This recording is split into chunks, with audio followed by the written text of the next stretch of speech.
The first thing I want to go over, right from the beginning is probably the most recent development in student loans right now, and that is the SAVE program. And if you're in the SAVE injunction, notification that the SAVE is, injunction or forbearance is eventually going to be ending. And they're strongly coercing you to try to change your plan. We're going to talk about whether you should do that. And of course, interest starting on August 1st, which was inevitable at some point. So as of August 1st, everybody's accruing interest, no matter what plan you're in, even in the SAVE injunction. And that's kind of a first for people who, especially in SAVE, haven't had to pay any interest since March of 2020 due to the pandemic. And then subsequently, payments started back for a minute, but if you were in SAVE, any excess interest was waived. And then when the SAVE injunction hit, they stopped interest after that. Now, some of you, went into repayment into other plans, and those, of course, accrue interest as normal. Even though interest is starting, you're still not required to enter into a different plan as of yet. And there may be reasons, as we'll discuss, why you would want to do that. So I definitely want to answer and get to questions because I know people will have a lot of questions. But I do want to go over kind of the basics of what happened in the bill and what to happen with SAVE and what is going to happen with SAVE and so forth. So if you're in the SAVE program, even if your current forbearance, and you'll see a lot of forbearances ending October of this year, that doesn't mean that the SAVE injunction ends in October. That means that the current 3-month forbearance ends, and if the injunction is still in place, they'll keep pushing it forward another 3 months, as they've been doing since July of last year. If you are in the SAVE program, eventually you're going to have to switch. Obviously, if you're in public service loan forgiveness, there can be a strong desire to do that to make sure that you start accruing qualified payments. I will tell you they're processing the switch requests very quickly right now. So I'm seeing them take a month or so, especially new requests. So if you've already submitted requests, and I know a lot of borrowers have over the last year that have just not been worked at all and gone into the ethers without it being worked, they're probably not going to get worked. And it's probably a good idea to recertify again or do the plan switch again. If you want to start repayment, if you're ready to get out of the SAVE and you want to switch, and your request to switch plans hasn't been processed yet, my advice is to process it again at studentaid.gov.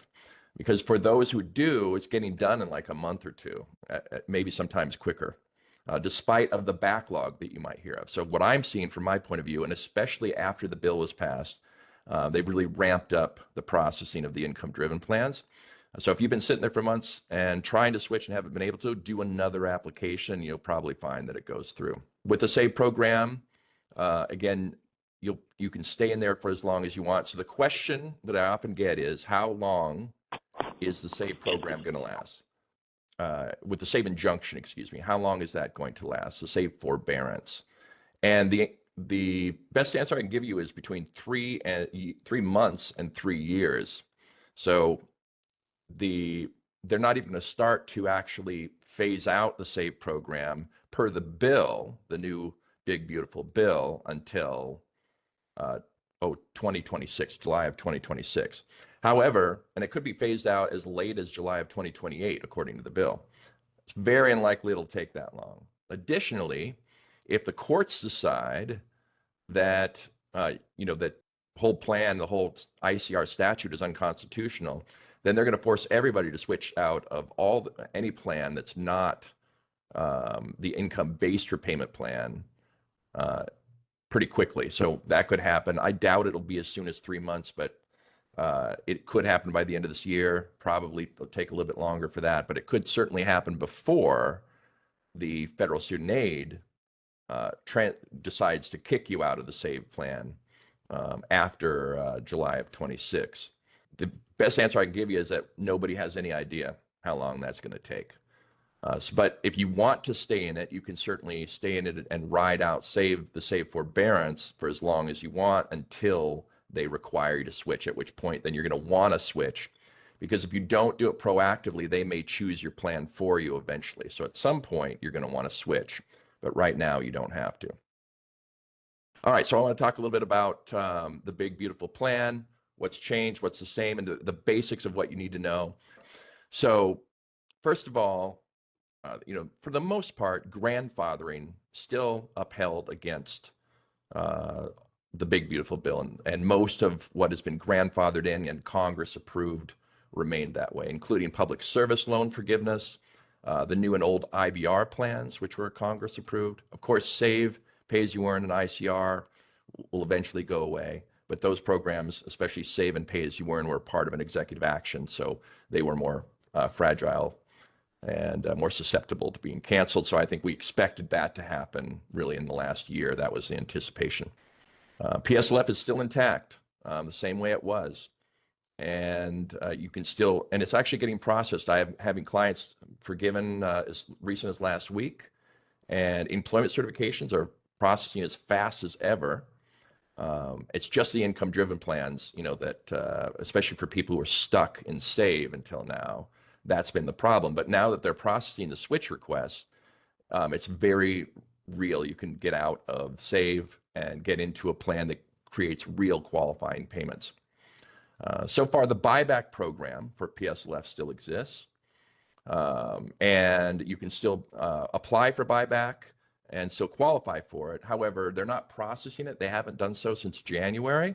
But at some point, even Linda McMahon, the Secretary of Education, stated to Senator Warren that they were going to start processing those eventually. So we'll see if that happens.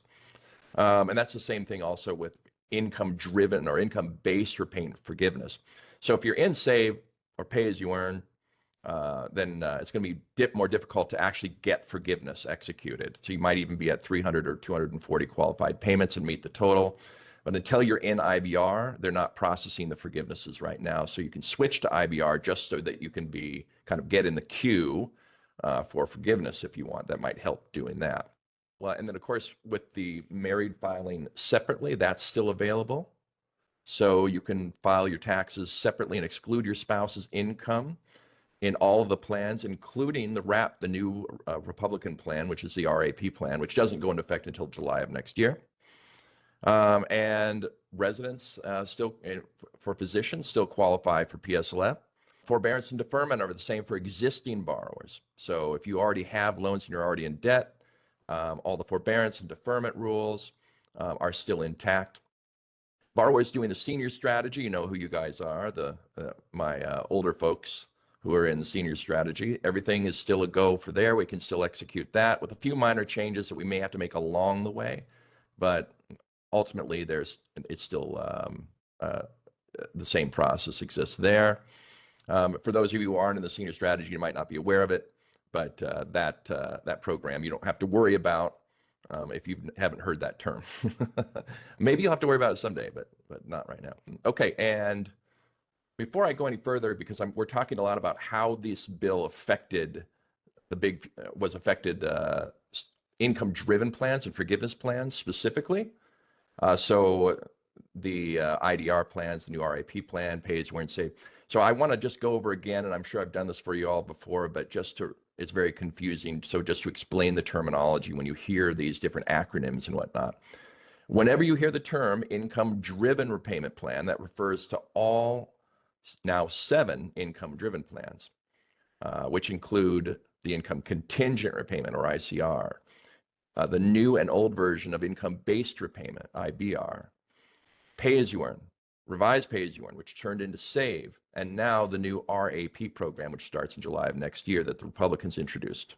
So those are all income-driven plans. So often you'll see a notice from the U.S. Department of Education or your loan servicer that'll say, hey, your IDR plan is approved. And you'll be like, wait a minute, I thought I was in Pay As You Earn.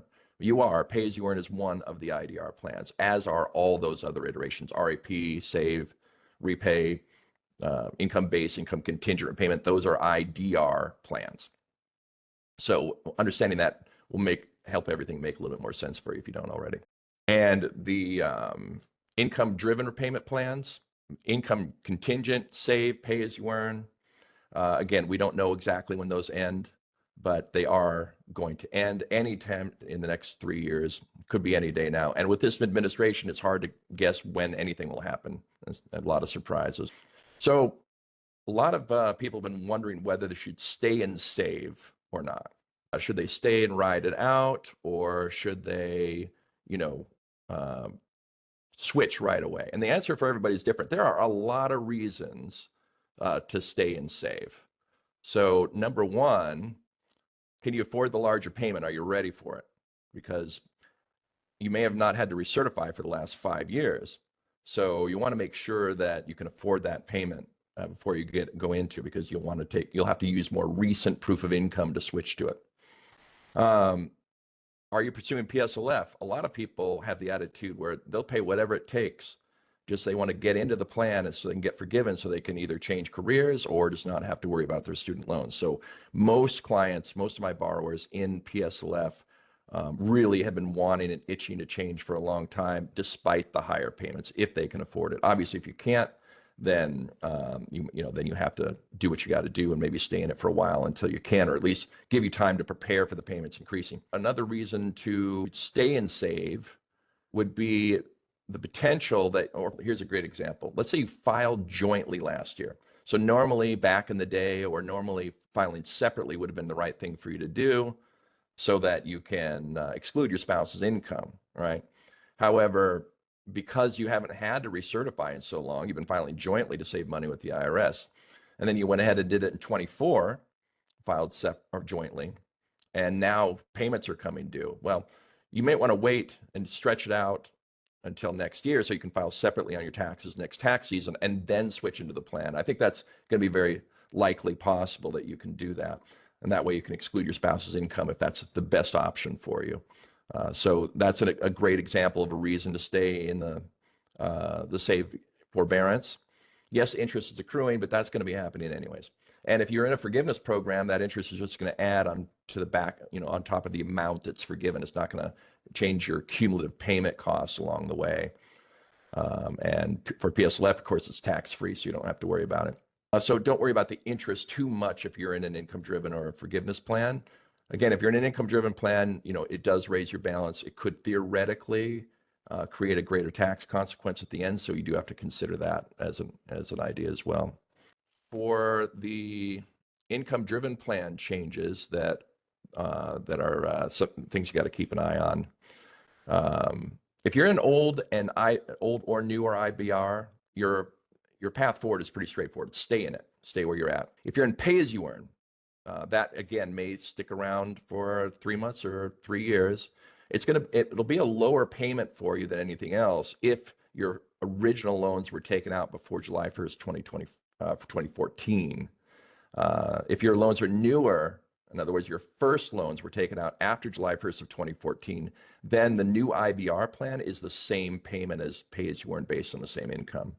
But for older borrowers who have older debt, you can expect your payment to go up if you're in pay-as-you-earn. You can still apply for pay-as-you-earn, and you can switch from SAVE to pay-as-you-earn now if you want to. Just know that program won't stay around forever. But if you're in PSLF especially, or really any of the forgiveness programs, you might as well switch to pay-as-you-earn if you qualify for it. And to qualify, that means you have to have new loans after October 1st, 2007. Can't have anything older than that. And you have to have new loans taken out after July 1st of 2011. So it's, if you have really, really old stuff, you might not even qualify for pay. But if you could get in it, you might get it for a couple of years, or at least a year before you have to switch, and it might be a lower payment for you. So that's something to consider.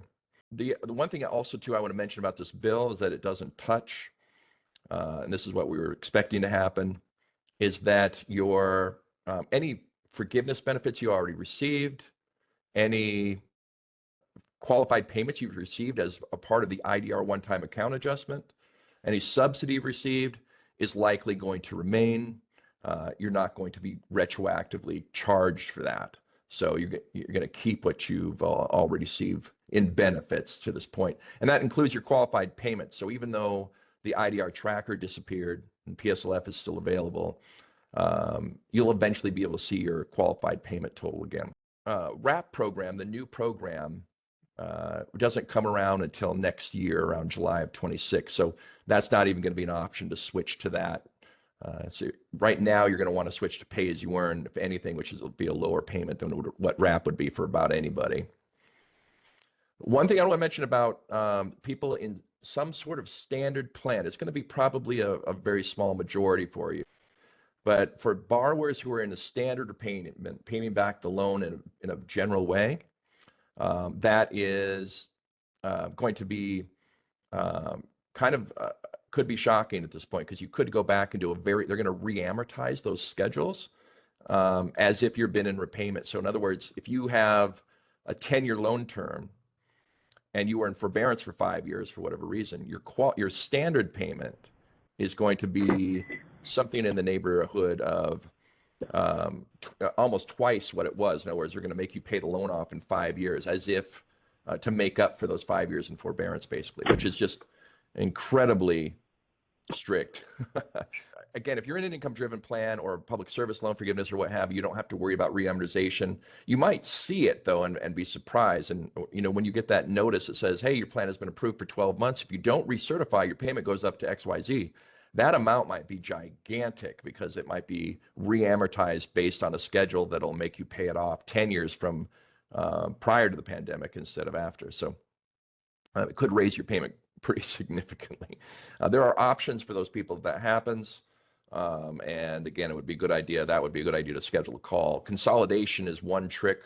If you do a full federal direct consolidation, if you haven't consolidated yet, that'll re-amortize your loan back into a 25-year term and lower your payment. That's a quick and easy.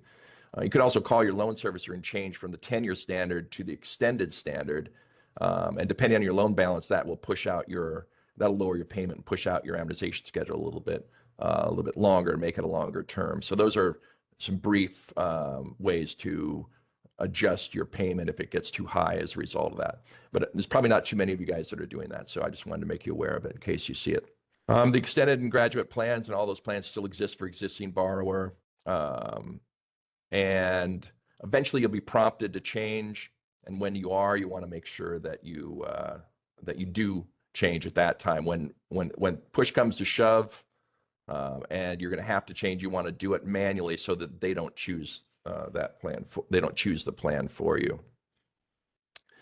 I want to talk about RAP just a little bit. I'm going to go over it because that's a year away, but just a little bit of the differences.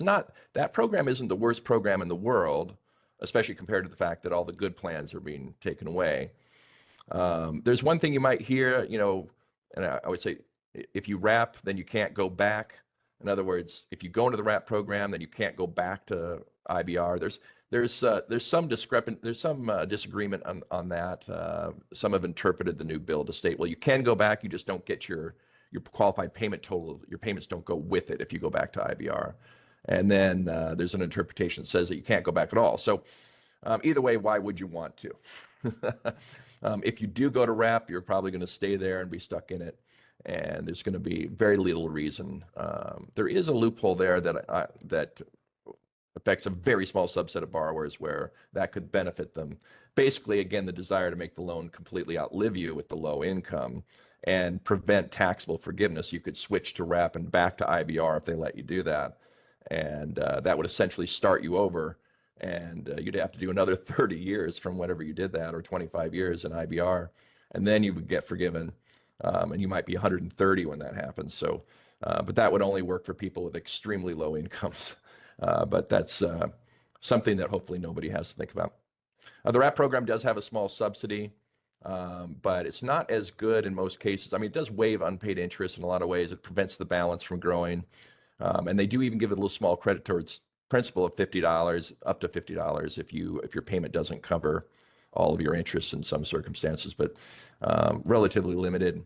There's a couple things about it that's important to understand about the RAP program, and that is that it doesn't, it allows you to exclude the spouse's income by filing separately.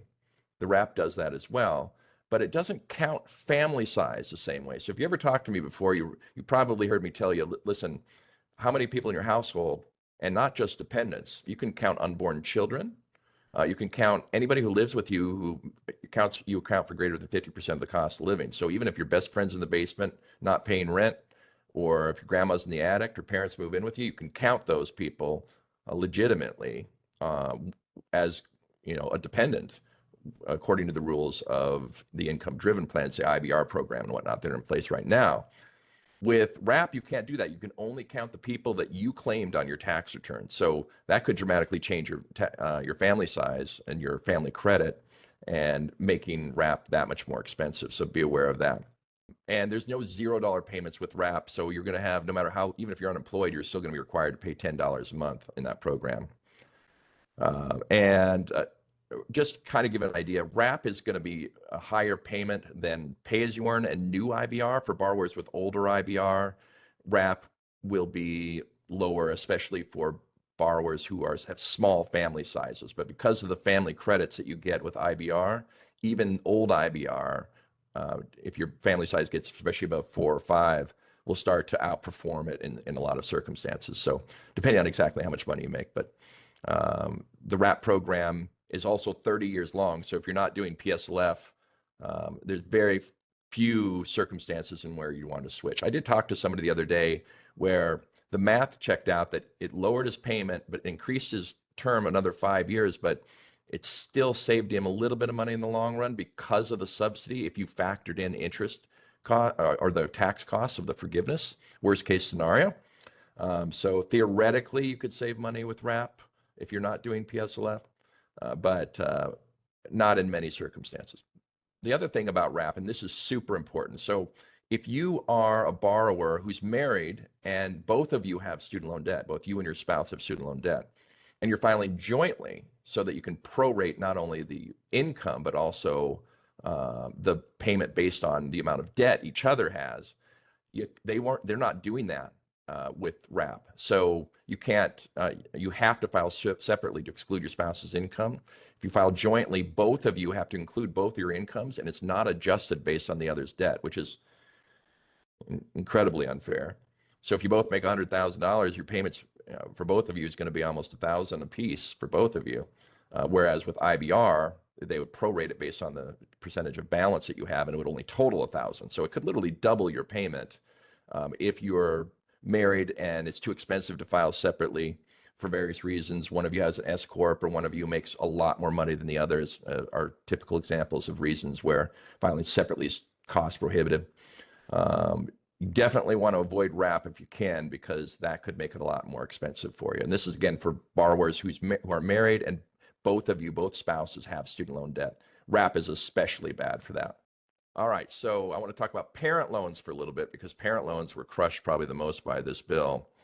Parent borrowers cannot choose RAP at all for loans taken out, or they cannot choose RAP at all in any circumstance. The parent borrowers will never have access to RAP.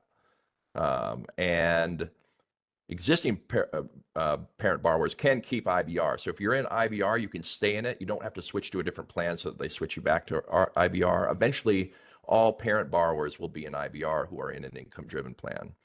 And to do that, you have to consolidate by July 1st of 2026 before you can, in order to qualify to get into IBR. And you have to enroll and be enrolled in the income-based repayment program in a consolidated loan by July 1st of 2028.